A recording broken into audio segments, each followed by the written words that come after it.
Baseball teaches you very quickly that you can't argue your way out of a bad call. The pitch is thrown, the call is made, and whether you agree or not, the game moves on. There's no replay in the moment, no time to dwell on what just happened. You just step back into the box and prepare for the next pitch. That mindset translates directly to business. Deals fall apart, ideas miss the mark, and plans do not always work the way you expect. The only real choice is how you respond and whether you're ready for the next opportunity. Welcome, or hopefully welcome back to the Reluctant Entrepreneur Podcast. This is the show where we explore the real stories behind starting and running a business and where practical experience matters more than theory.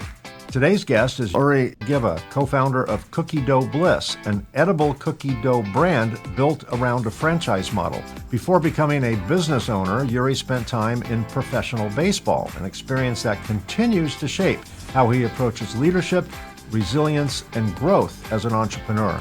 This episode is broken into two parts. In the first segment, we'll talk about Uri's journey from baseball to business ownership, how entrepreneurship entered his life, and the early challenges of building Cookie Dough Bliss. In the second segment, we'll dig into the lessons he's learned along the way, including handling setbacks, building a franchise system, supporting entrepreneurs through failure, and why focusing on the next opportunity matters more than dwelling on the last mistake. If you've ever faced a setback in business, and I'm sure you have, and wondered how to reset, refocus, and move forward, this conversation will resonate. My conversation with Uri Geva begins right now. Stick around.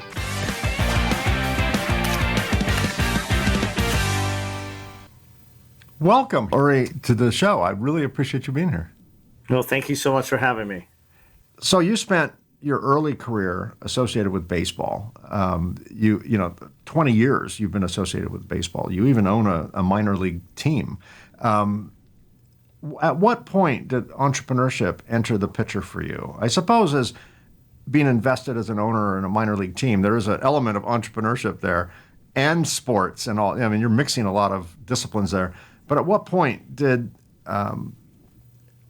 entrepreneurship outside of baseball come into the picture for you? Yeah, so I think I didn't realize this growing up, that entrepreneurship was in my DNA. My grandfather was an entrepreneur, had his own stamp collection and stamp judging and stamp, like old school, like what you put on an envelope business, that he was one of the world renowned to let you know if the stamp collection that you have is fraud or not. And I'm not sure how he did that. And obviously now you have AI, so I'm sure he'd be unemployed. But at the time, he was an entrepreneur and had his own journey. My mom had her own architectural firm for probably about 10 years of my life growing up. And so, again, seeing that journey of their ups and downs, obviously as a kid, you only see the ups, or most of the time the parents do a good job of shielding you from the downs. And then I went to A&M and got a degree in computer science. And the first job I had was at the university. And so a cush job, nice, easy, steady pay, all of that. But the passion for entrepreneurship was there. And so when I graduated from Texas A&M University, I also started my first business, which was an ad agency. And so I'm doing the ad agency on the side while working full-time at the university. And about 12 months into it, a collision happened and I had to choose. It couldn't be both. The ad agency was growing and whatnot. And so the entrepreneurship in me, I think, has been just always there. Baseball happened to be one of those businesses that I jumped full in as an entrepreneur, looking at it as a business opportunity and a way to give back to the community and tie into something that I love and enjoy and learn from. And so I think that entrepreneurship bug is just constantly going on and on and on. And I almost have to keep it like suppressed so I don't start a new business every week, in a sense. One of the challenges in working with an entrepreneur is we are always attracted to the shiny object in the corner, right? I still own my business. I've had it for 33 years, but now they pay me to stay away, which has an excellent ROI attached to that for them. And I'm still involved in the industry. I'm still involved with my business. I'm the cheerleader for the business. I'm the face of the business, the voice of the business. I go around the world and I speak at conferences on technical stuff and all that. But the frustrating part of working with me, and maybe with many entrepreneurs, is my team has to follow me around to pick up pieces of projects that I started and then got bored with, and then went on to something else, and went on to something else, and went on to something else. Very easily distracted, very easily motivated, lots of passion, but not quite as interested in the details. As soon as it gets boring, I'm like, okay, I'm on to something else. So they had to either kill projects or finish projects, and that can be very frustrating as someone working directly for a founder, right? But it's just par for the course. It's the personality type. What initially drew you to the food and dessert space, specifically edible cookie dough? I'm glad you're in it, but what were you just looking for a franchise and that one came up, or was there something deeper there? No, so as baseball hit COVID, at one point we had myself and my business partner owned three of these baseball teams, so some minor league soccer team, and so that was the path, that was the journey, build that up, and COVID kind of ate our lunch, and we had to divest out of multiple of the sports teams. It just made more sense to not be in a bunch of sports teams during COVID and post-COVID. And so my business partner found an opportunity that he felt would be really good alignment with our brand of baseball, of supporting the community, all the fun, the fireworks, and just and we jumped in full-fledged into being a franchisee of edible arrangements. And as we were, as entrepreneurs, one location is nice, two is even greater, and then we set out some audacious goals of 22 by 2022, so it's 22 by 22, and then we kept growing. And as we were looking to grow, we searched the internet for business for sale, and Cookie Dough Bliss and Creamery was for sale. We got super excited. I specifically got super excited. I'm like, cookie dough. So I called the founder and his wife, and I said, hey, I'd love to taste your product and understand the business more. And they're like, yeah, we get a lot of tire kickers, so you have to buy some cookie dough. And so I was like, okay, well, I'll buy a pint. They're like, well, we'll sell you a bucket. I'm like, all right, I'll buy a bucket of cookie dough. What could go wrong, right? 25 pounds of cookie dough could never go wrong. We're busy still. We still have our baseball team. We still have the website design and development company. We still have a bunch of edibles. And I'm, like you talked about, shiny new object, looking at the future and really believing that we can build something that is an enormous system, taking lessons from being a franchisee, lots of good lessons, some bad lessons. But the biggest realization as a franchisee for me was that I'm not good at coloring within the lines. And so an opportunity to buy a franchise system where I get to design where the lines go and obviously color out of them all the time felt like a more natural fit to who I am at the core. And the product was phenomenal. So when it arrived, I invited my business partner and his wife and other folks, and I was like, hey, we got to try this cookie dough. And it was unbelievable. Yet my business partners were like, we're busy. Good idea. Thanks. So I kept pushing, and we did the due diligence and dug deeper and deeper and realized that this is a $100 million plus business idea to build a franchise system that is franchisee first. It's all about the franchisees, that does a lot of things differently than what's out there, and taking a really great recipe, a great concept of what the founder and his wife started, and taking it to the next level. And so that's how we got into cookie dough. It wasn't like I was sitting there. I joke that I only do businesses after the website business. I only do businesses now that evolve with my palate as a child. So baseball, burgers, hot dogs, cold beer, margaritas, all the fun stuff that, you would want. And then cookie dough and ice cream. I'm just wondering how many margaritas you had as a child. Well, maybe not the margarita part, but all the rest of the fun that you have, chips and nachos and all that. So cookie dough fits within the palate, but we really felt there's an opportunity to create a lot of additional entrepreneurs in the cookie dough business. And they don't have to go through the same hoops and jumps that we had to do to get into our first business, second business, or third business, where we provide that guide, right? You give them a playbook of how to be successful. Again, we're not going to eliminate all the bruises and all the bumps that entrepreneurs have, but the beauty of franchising is that you do have some great foundational rules and regulations of what to use in business to go win.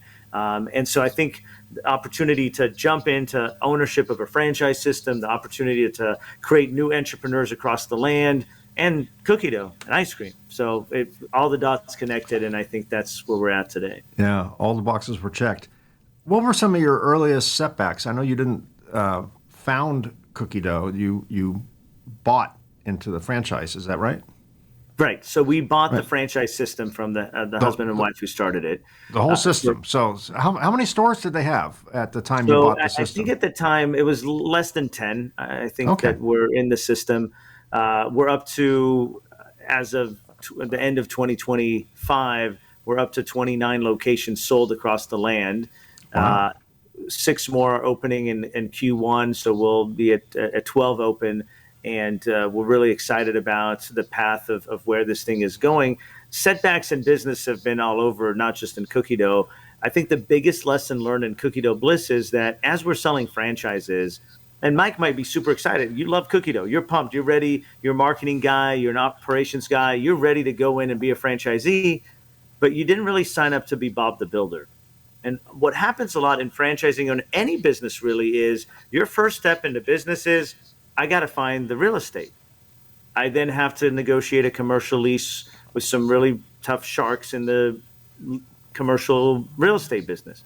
Then I have to go deal with the city and get my permits and get the plans and the drawings and jump through all that. Then I've got to go find a GC and work with the GC on all the little details and continue to micromanage them. Even though they're the GC, I still have to micromanage them. Then I have to go through another set of permitting and opening. I didn't sign up for that. Right. Mike, I signed up to run a cookie dough and ice cream business. I'm excited. Let's go. Celebrity scoopers, limited time offer flavors, corporate gifting, birthday parties, all the fun. I don't want to be Bob the Builder. And so that was the biggest lesson that we've learned in the since we've taken over the businesses. We can sell franchises all day long, but franchisees are not excited and it's not a passion of them. And it takes them a really long time because they don't have the experience of going from, hey, I just bought a business, so I got to do all those Bob the Builder steps. Hey, I bought a business, I want to be in Cookie Dough. So one of the lessons learned is we're shifting our time and effort to finding locations, doing the permitting, doing the construction, getting all of that ready, and then we start looking for that local franchisee to buy the ready location versus first finding the franchisee. So that was a big lesson learned because we're like selling them and people are going, how come they're not opening? And Mike, the answer was simple. They didn't want to be Bob the Builder, or it's a struggle, Yeah. or it takes a long time. Right. And now it just takes that timeline and shrinks it. And we're talking about stores that can open within 60 days, 90 days, And then it ensures that all of your stores are uniform, right? They all right. meet your corporate. You don't have to argue with a franchisee over the font they used on the sign or the colors they used, whatever. You get this uniformity so that when you walk into one franchise Right. location, it's the same as the other franchise location, You get close the enough. consistency and you Yeah, get the speed to open. And at the end of the day, the more of these open, the more cookie dough is available for the world to indulge. And like we sure. said, they've been missing out because mom and grandma have been slapping their hand, telling them you can't eat this. But we do all the things to make sure that you can eat it. Are so you build out the store and then sell it, or do you sell it and then build out the store? No, we build out and You then we go build out sell it. first, and then you look for a buyer. So it's a field of Right. dreams to keep the baseball Right. Build analogies it. going. Field Yeah. of dreams. If you build it, Build it, they and they will will come. come. Yeah. That So and it's very different than most franchise systems that I know of. And we're fortunate because the cost of the build out is not like building a McDonald's or a Dunkin' Donuts, which is in the millions. We're talking about less than $100,000 to build everything in out, all the furniture, all the fixtures. So it makes the ability for an entrepreneur to jump in that much quicker. Now, the other challenge that entrepreneurs have when they become franchisees of any system, there's no income. You bought a franchise, you're in construction, there's no income. yeah, right. And the difference here is they buy a franchise and on day one, it's ready to open, Yeah, right? So all they have to do is go through training and make sure they understand the product and make sure they understand the sales and the mechanism and the whole ecosystem. But they can start immediately generating revenues and not have to wait for the GC who's busy on another project who yeah. just happens to be out of town the weekend you want to open. And again, those delays continue to accumulate for the franchisees. And so we really love this new version of what has transpired. We didn't come out of the gate thinking that that's how we would do it. We just sold franchises like everybody else does. And when you hit a problem, you look for new solutions, like you said. And the problem has been that we've sold a lot of locations, but none of them are opening. And it's like, okay, how do we expedite that? So in your system, your model, you're not baking cookies. So I'm assuming there's no ovens in the store, right? Right. And I'm also going to assume there's no mixers in the store. The corporation is providing the distribution of the end goods that are being sold, right? So That's right. there's The cookie maybe dough is distributed from refrigeration. us. There's refrigeration. The ice cream is distributed locally by whoever distributes our ice cream. Yeah, And so there's not a lot of making, which also simplifies. So lessons learned from other businesses in my experience has been simplify the operation, make it so people can scoop and smile, be all about culture, all about sales, all about marketing, all about fun of the experience that people have when they walk in, great music, great atmosphere, great signs, and not focused on, oh my God, I need to find some more soy shortening or some heat treated flour from some random factory in the US. No, they don't have to worry about any of that. yeah, And less equipment that can break, which is also important yeah, because you're trying to reduce breakage. And by having less equipment, less things can break. yeah, absolutely. And uniform. We talked about uniformity in your build out. Now there's uniformity in the product because you Right. don't have to worry about, some pimply faced kid on a Friday afternoon ready to go on a hot date, rushing it out of the oven a little too soon. And now it's all Right. partially Or not putting enough, undercooked. sugar, or not putting enough red velvet if it's Right, a red velvet product, or Oreo right. cookies for cookies and cream. And so, yeah, it simplifies the whole cookie dough and ice cream experience. You're the second leader that I talked to within the cookie space. One was an actual cookie store. I interviewed the founder of Dirty Dough, Oh, cool. who went up famously against Crumble, or Crumble went up against him, um, and um, and both of you are unique in that you've eliminated several key things that could go wrong.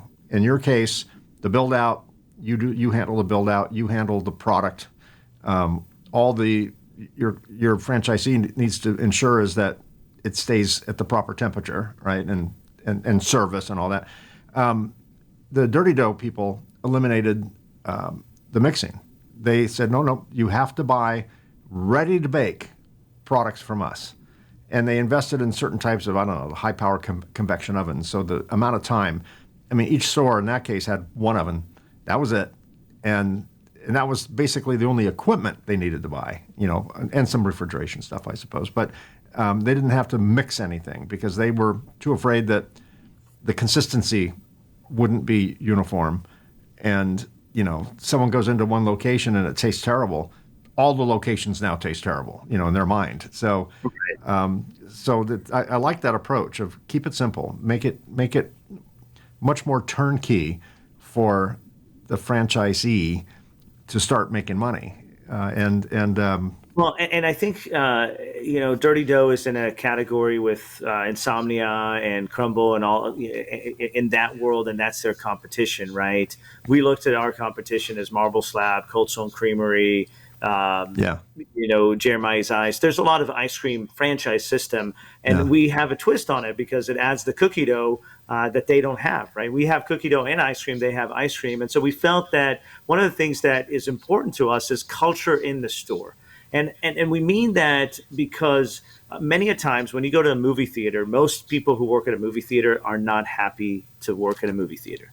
And that most of clearly our shows. Same with I'll add McDonald's to that too. and you can have McDonald's and other quick service systems out there. And in many ice cream places that I've been to over my 40 plus years on this planet, it's also that same experience. They're just not that excited to be there. And it's very important to us and to our staff and to our franchisees and to their staff is the smile, the happiness, the music in the store, the experience. You want to take pictures in the store. You don't want to just come in, have your ice cream. Might be a great ice cream product. We want it to be a holistic experience, not just how amazing the cookie dough and the ice cream is. And so, again, when looking at competition, I'm assuming that's what Dirty Dough did, and looking at how do you simplify whatever their competition in their Yeah, categories are. And we're kind of looking at, well, simplification, but then culture and making sure that music, the neon signs on the walls, and the staff training is all about that 5-star service. Yeah, I live in Southern California, so In-N-Out burgers is the big thing here. Love And it. you go into an In-N-Out, and it's by comparison to other fast food burger chains, it's got twice the density of staff, tons of employees behind that counter. All of them appear to be very happy, energetic, well dressed, clean. Their aprons aren't covered in grease, and very, very, very courteous. My grandson loves Chick-fil-A, and when I go in there, it's almost annoying how nice they are. Because I'm not used to that. So yeah, I think culture is a huge thing. Chipotle, I like Chipotle, and I wouldn't say their culture is like overly nice and all that, but it definitely has a vibe. It attracts the same type of people all the time. Every time I go there, it's the same kind of Well, crowd. when you pay people with cookie dough and ice cream, you tend to get a little bit more of a smile, right? Yes, Uh, you do. it's- Yes, that's one of the perks of.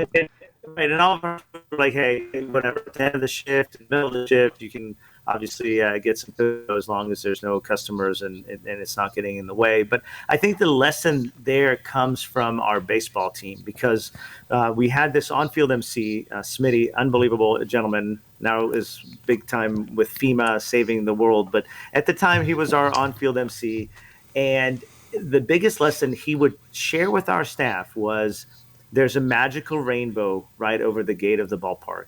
And when you cross that rainbow into the ballpark as a staff member, as an intern, as a player, as the mascot, whatever, as the cook, your dog did not die. Your dog didn't eat your homework. Your girlfriend didn't break up with you. Your mom didn't yell at you. You have all the money that you need in the world. Your car didn't just break down on the side of the road. All of that goes away. And for however long our fans are there, be it 1 inning or 9 innings, you just forgot everything that is bad and challenging and negative in your life. And you're going to put on a smile and you're going to put on a show. And I think that has resonated with me for our staff at our stores, not just at the baseball field, because people don't have to come to a baseball field. They don't. Hmm. People don't have to go get ice cream and cookie dough. They don't. And they don't have to choose you from all the other places. So if we can distinguish ourselves by having unbelievable staff with great spirits and happiness and joy, it's transformational to the customers, right? You can't have a bad time at the ballpark if everybody is smiling and if everybody tells you enjoy the game 7 times by the time you get to your seat, you're going to start thinking about enjoying the game. And Yeah. so those lessons were definitely taken from baseball into cookie dough and into training our staff and our franchisees and their staffs. Well, I'm glad you said these lessons were definitely taken from baseball because my next question was how did your experience in baseball shape the way you handled failure, criticism, missed opportunities, or any challenges in business? Baseball, so many lessons. I think you said it at the introduction about what is the umpire's call and then how you decide what to do with it the next time you're up to bat. Right. We had this amazing coach, Kurt Dixon. He won 5 championships for our team and outstanding individual. And we would have a lot of debates and arguments about I would put too much entertainment into the game. We would slow down the game and do fireworks or some of the on-field contests and play Sweet Caroline 2 minutes and 39 seconds in the middle of the 8th inning. And you could go through the list of things that I frustrated him with the entertainment piece of the business to complement the great baseball he was putting on. And so that was one of the biggest lessons that he shared with me is how he coaches his players about it's not what just happened with that last pitch. It is what you do with the next pitch and how you handle it. It's not what the umpire called. It's not if you missed the ball. If it's not, it's none of that. That is great. Adjust from it and attack the next pitch in the way you would attack it. And so that lesson from the coach of baseball, right? He's a coach of a baseball team teaching me that into business is about attitude in life. It's about everything that you do. A deal closes, a franchisee is frustrated. You made a promise and your staff didn't deliver. You had this amazing deal, this unbelievable sponsor, and they backed away. Whatever the challenges that happen in business, it's okay.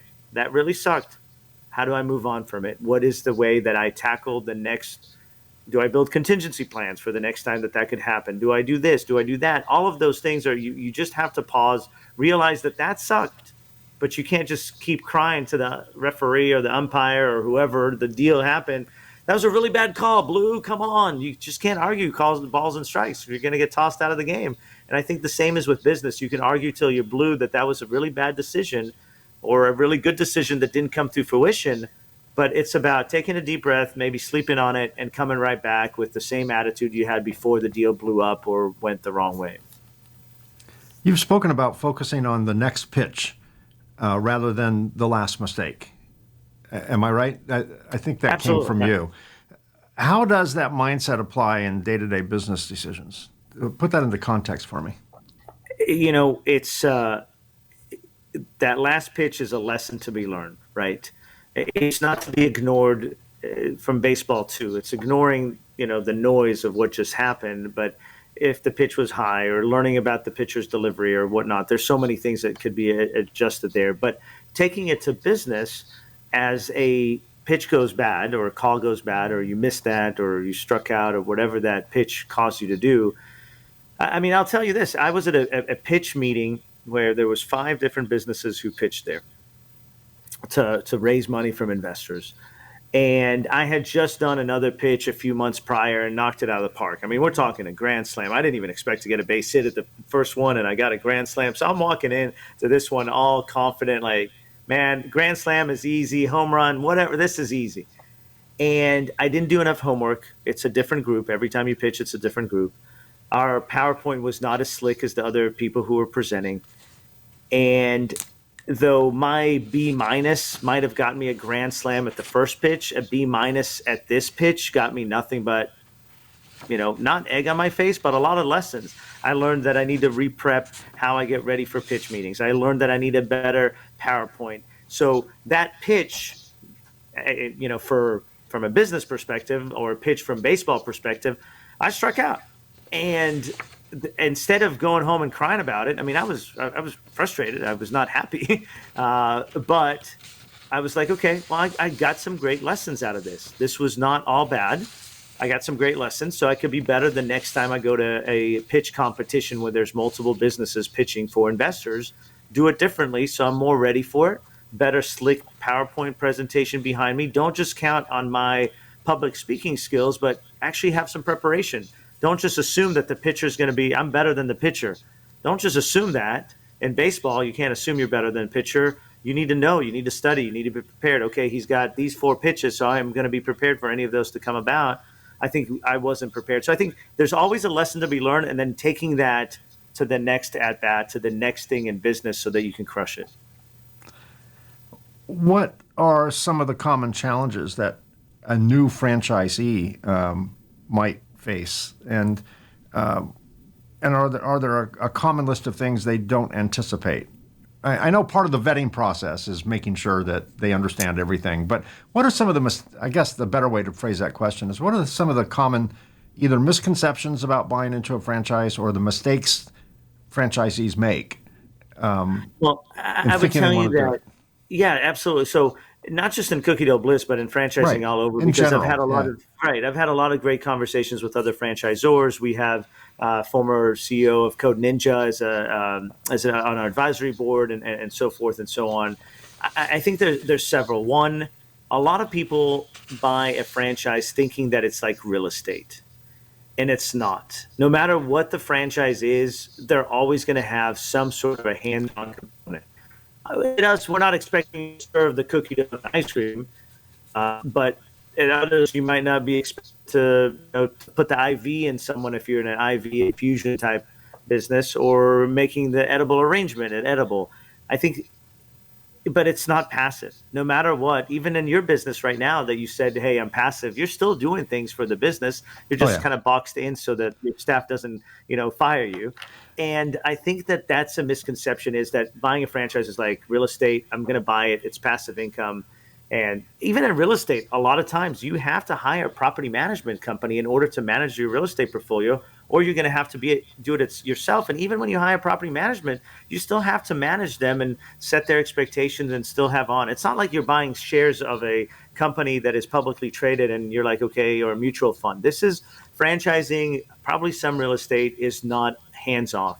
The other thing that I think a lot of people don't realize is they come into every franchise system, be it Cookie Dough, McDonald's, whatever the great chains that are out there, and they're thinking, I need X amount of dollars to build this thing. And that's all I need. And afterwards, it's immediately going to make money. I'd ask you, as for your manufacturing business, did you make money in the first month? Did you make money in the first 9 months? You look at my ad agency, or you look at the baseball team, or you look at really a lot of businesses.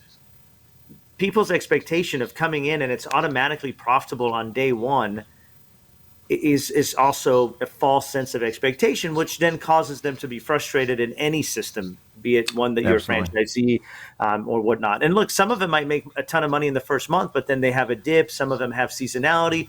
And people just need to understand that a lot of times when you're making all that money and it's super profitable, you're reinvesting it right back into the business. And so though it seems that the business on a P&L is profitable, it's also a cash flow game that is needed to be played with that has nothing to do with how profitable the business is on paper.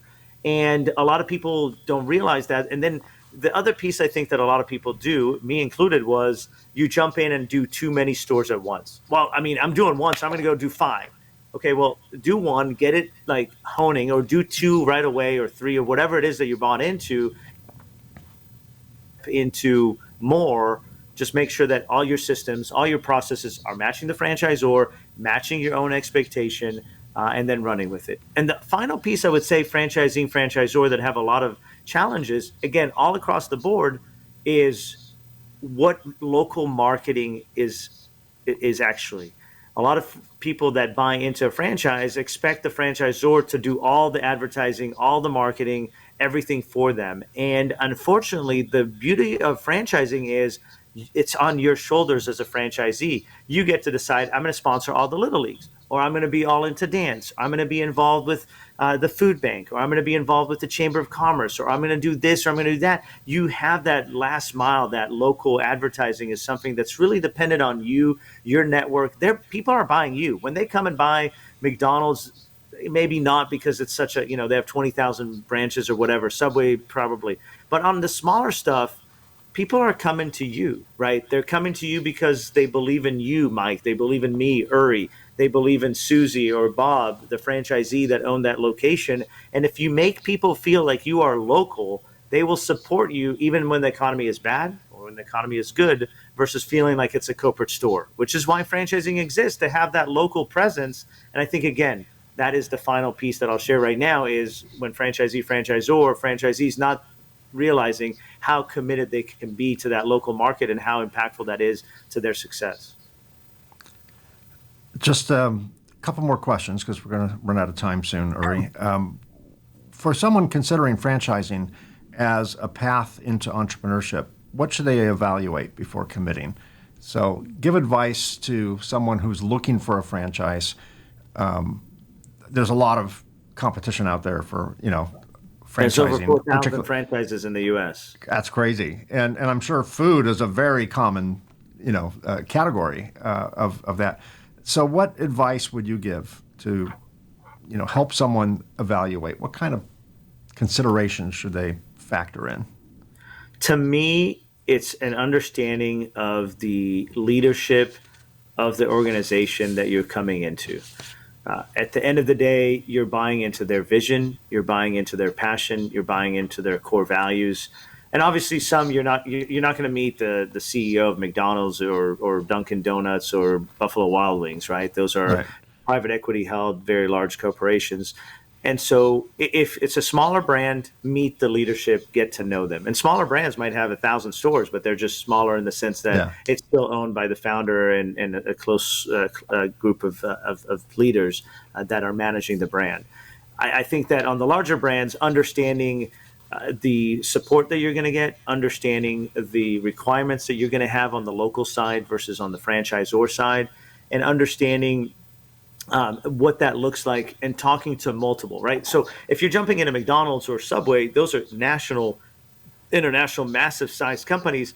Talk to a bunch of franchisees and not just the list that is given to you by McDonald's or Subway, but local, regional, international, wherever you're going. Kind of talk to those people on the franchisee side. On franchisor side, talk to the franchisor's leadership. So you kind of have two groups that you can definitely talk to get an understanding of what you're walking into, right? Because the documents are the documents. They're all going to be pretty one-sided in franchising. They're all going to be pretty, a lot of words, a lot of pages. Make sure you do that. Make sure you read everything. But at the end of the day, words on a piece of paper don't necessarily represent the brand and how they interact with their franchisee, how they want to build them up, or do they look at them as a cash cow. And so I think understanding that relationship is pivotal. And the way to learn that is conversations with the leadership team and then conversations with their franchisees. Good advice. And finally, how did you define success when you first began your entrepreneurial journey, and how do you define it today? A lot of people would say I am successful. A lot of people would say that I've been successful at all the different businesses I've had. And I would tell them all, success is in the eyes of the beholder. I think the biggest success I've had in my life is being a husband and a dad. I've done those, knock on wood, fairly well. I would hope they would think the same. And so in business, it's been very short-lived moments of that feeling of success. Winning an Inc. 5000, that was really cool. Winning Aggie 100s, which is from Texas A&M Entrepreneurs. Winning a Newman 10, which is a local Bryan Rotary here in town. Those were really cool moments of success. But as I looked at it myself, it was like it's kind of like Michael Jordan celebrating his third championship, and they ask him, what are you thinking about? And he's thinking about his fourth championship, or Tom Brady. Not saying that I'm at the level of their success, but to me, that hunger is never satisfied, because I enjoy business and I enjoy the game of business. I enjoy the opportunities it gives other people. I enjoy the freedoms it gives. I enjoy everything about entrepreneurship. Even though just like camping, you're going to complain the whole time you're camping, but then you come back home and you're, man, what a great camping trip we had, right? So entrepreneurship is a lot like that. There's a lot of those moments that you're like, why am I doing this? I just want to quit, right? I want to quit today. I'm done. I'm quitting today. And those moments happen, but then at the end of the day, that journey continues. So I don't have a good definition of success other than try to celebrate first downs, because those happen more often than celebrating winning the Super Bowl. Because when you win the Super Bowl, you're thinking about the next Super Bowl. On a first down, it's expected for you to have another first down. Sorry for shifting from baseball to football, but no, it all makes sense. I think it's the small celebrations that are where success is, and not necessarily the big giant moments. Yeah, I come to the conclusion that I've been doing the same thing now for, or variations of the same thing now for 33 years. And to me now, it's not a destination, it's a journey. And I know that sounds a little Hallmark cliche, but it's true. It is the journey that I celebrate. And I don't know where, 5 years from now, where my business will be. I know what the trajectory is. I've got 33 years of trajectory, so I have an idea, educated guess. But in my space I'm in professionally, things change very quickly. Our industry probably changed since you and I started talking, 45 minutes ago or so. So, but to me, the journey, the quality of the journey, what I get out of the journey, what I learn from the journey, how that journey impacts my customers, my vendors, my team, my family, my friends, that to me is, I don't know, I'm getting a lot out of it in real time, not just in retrospect. Sometimes you appreciate things in retrospect. I'm to the point now, and maybe you are too, where I'm appreciating it in real time, which is amazing, because I feel like I'm kind of in the moment, in my business, rather than hoping for a better day or pining for a day when it was easier, 10 years ago or whatever. I love where we are now, and I am just really enjoying the journey. And I used to be scared of the journey, and now I'm anxious to see where are we going. It's a magical mystery tour sometimes, but right. It's always been good. So it's not always been easy. It's been incredibly difficult. And I think being an entrepreneur is similar to why women have more than one child. childbirth, it's painful. It's uncomfortable. Sometimes being pregnant is uncomfortable. And it's supposed to be, from, everything I've been told and read, one of the most painful things a human will go through is childbirth. And then, we have a second child, a third child, a fourth child, a fifth child. And yes, it was all those things, and people will do it again in a heartbeat. And I think growing a business is a little bit, all the women are going to go, you don't know what you're talking about. You don't experience the pain. I'm not going to go there. No, be safe. Stay on the sidelines here. Stay benched, because you're going to cause an unforced error here. But I think that in a general sense, entrepreneurship, building a business, is similar in that it is hard, it is painful, it is worrisome, it can age you, faster than, Moses going up getting the tablets from Mount Sinai. But it is so rewarding. I would do it again in a heartbeat. And all the mistakes I've made and all the all the sleepless nights, I wouldn't want to, but I would do it again if it brought me to where I am now. So it's similar in that regard, in that all the pain, all the sacrifice, all the pressure is totally worth it. Whether you're buying into the dream of the franchisor or your own dream out of your garage, or whatever the case may be, I think it's something worth pursuing if you go in with your eyes open and know, it's not, you're not just buying success. You're buying the opportunity for success, more so than if you do it yourself. So, and I think in order to stay on the sideline, I think that entrepreneurship is like maybe more like the love that you have, right? And so in a marriage, you keep pouring back into it because you're getting those results. And when you stop pouring into your marriage is when your marriage starts to become a little more dull. And so you keep pouring into something that you love. And I think that's the beautiful thing about business to me, is that I love business. I love the joy. I love the journey. Yes, there's nice wins in the way. You might win baseball championships, or you might win some accolades in the business world, or you might win some in your bank account. But at the end of the day, the win is the continuation of the energy that you have when you wake up, even after a really bad day at the office, and you're like, all right, let's go do this again. And so I'm going to stay on the sideline on birth giving, but I do agree that once you have See, one you're child, a smarter man. I gave it an analogy that's going to get me in trouble, and you you took the love approach, so you win. Yeah, love. You got to go with love. Not very blessed to have 3 children, and I'm glad we didn't stop after 1. Absolutely. Yeah, wonderful. Well, Uri Geva, thank you so much for being my guest today. I really appreciate your wisdom. We'll have to. Do you have any stores in Southern California? No, we're not in California yet. So I think closest to you would be in Oregon and in Idaho. So it might be a little trek. Or New Mexico has some stores that should be opening in February. So, are you contemplating shipping the product, having people order it online? Yeah, you can go online on cookiedoughbliss.com or on Amazon and purchase directly to the entire U.S. We do ship, and the product is shelf stable, so it doesn't go bad in the transit. So you just put it back in the fridge. We joke that it's like beer. You don't want to eat it warm or drink it warm, so just put it back in the fridge once you get it, and once in temperature, it tastes amazing. Awesome. Well, for my viewers or listeners that would like to get more information on franchising opportunities from Cookie Dough Bliss, I will provide the information in the show notes. If you're watching this on YouTube, just look down here and where it says show more, and that information will be there. The URL will be there. And if you're listening to this on your favorite podcast app, just look at your podcast app in the show notes there, and that information will be there as well. Thank you so much for being my guest today. I've truly appreciated our conversation. I have this insatiable appetite right now for cookie dough. So maybe that's what I'll do tonight. We'll see what happens. See what you started? Yeah, well, good luck, and thanks for having me. Hey, it's good to meet you. Good luck to you. Thank you.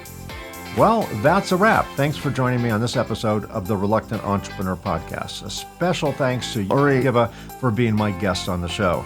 We've been very busy recording future episodes with fascinating guests, so be sure to subscribe to get notified when new episodes drop. And one favor, if you wouldn't mind, if you're watching this on YouTube, consider giving us a like and subscribe. Those 2 simple clicks really help us expand our reach. If you're an entrepreneur or know someone who would make a great guest, I'd love to hear from you. Visit reluctantentrepreneur.podcast.com to apply or recommend a guest. You can also reach me directly at mike@reluctantentrepreneur.podcast.com. And a very quick shameless plug, if you're interested in my book, The Reluctant Entrepreneur, Anatomy of a Business Startup from Uncertainty to Unstoppable, it's available in paperback and Kindle on Amazon and as an audiobook on both Audible and Amazon. Thanks again for listening or watching. Until next time, be unstoppable.